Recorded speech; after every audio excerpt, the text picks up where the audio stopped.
this is Dr. Stoll with Simuli, and this is an overview of the Small Pupil 2.0 model. The eye comes completely assembled, and we can open up the eye front, and we can see that it has the capsule 8.0 with it. This is the larger opening, and we call this capsule 8.0 or megarexis.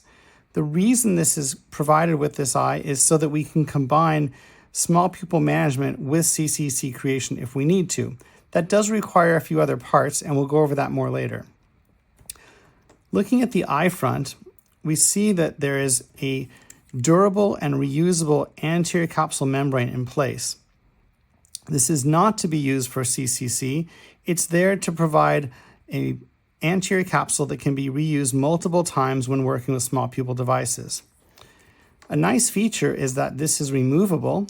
So if you needed to get into the anterior chamber to remove a device or clean things out, you can do that.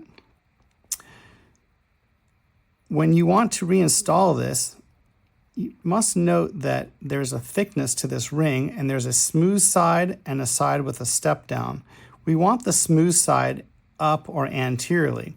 So we would place it in the correct orientation over the capsule and then reinstall the eye front, and that will reload it up into its proper position where it belongs.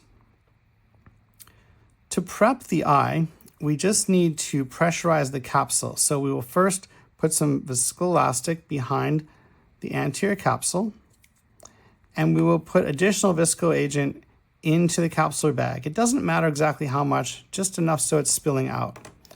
Then when we put these two parts together, that pressurizes the capsular bag. That's important to do first because now we want to fill the back of the eye with water. This creates support for the capsule and provides a great red reflex. If we do this part before pressurizing the capsule, it can invert the capsule and then we cannot access it. So make sure you pressurize the capsule first with the gel, close the eye front, and then fill the back. The eye is essentially ready to go now. You can mark the sclera as to where your incisions will be. That helps find them in the future when there's gel on the eye. Make your incisions and work with your small pupil devices. Make sure to put additional viscoelastic under the iris and elevate it up off of the anterior capsule membrane. And remember, do not try to use this for CCC creation.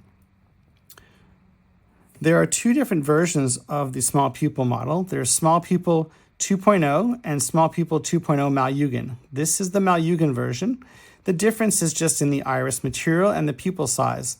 The Malyugin version has this grayish iris material and a 6mm pupil, and we found that that works best in training scenarios with the Malyugin ring 6.25. It will also work with the 7.0.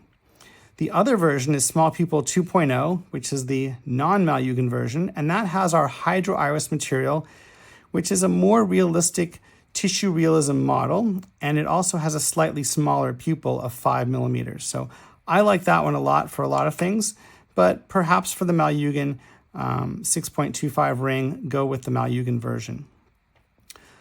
So I think that gives a good overview of how to set up and use the eye. For some advanced functionality with this eye, we can also use it to manage small pupils and create a capsulorhexis. Again, we don't want to use the reusable and removable film that it comes with. We want to replace that. So we would take this out of the anterior chamber and set it aside so that we don't lose it. And we need some additional parts here. There are two things that we need. We need the anterior capsulorhexis films. These come separately, or they come included with our Phacomaster kit or the Simulorhexis kit or our anterior segment modular kit. They're in all of those kits, but they can be purchased separately. And we also need a lens for support behind the film. It's very strange to just have gel in the bag and not have any support behind that anterior rhexis film. So this is our reusable silicone lens, which I like very much for this purpose. This comes with the anterior segment modular kit. It comes in every Simulorhexis eye. And this lens, you would notice, has also the anterior flatter curvature and deeper posterior curvature. So we would put it on edge and place it into the capsular bag and rotate.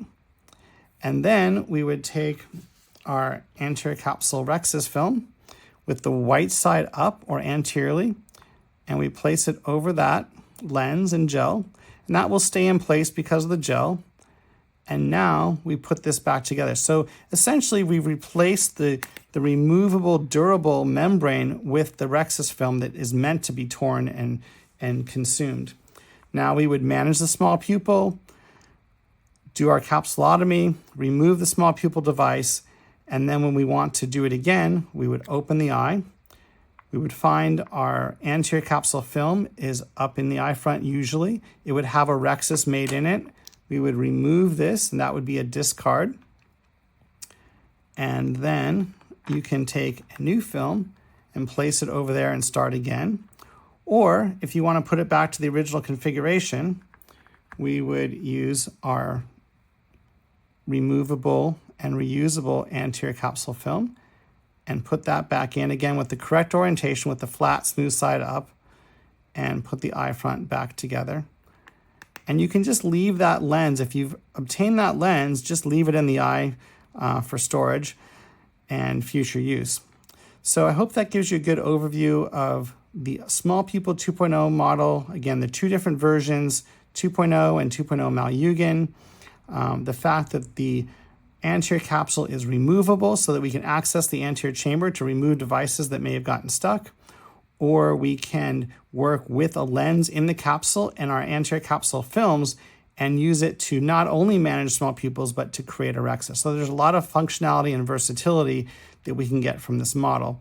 Of course, you can trade in a different capsule, the capsule 5.5, and use it like for injecting IOLs with a pre-made rhexis. So it really becomes a nice base for a lot of other things.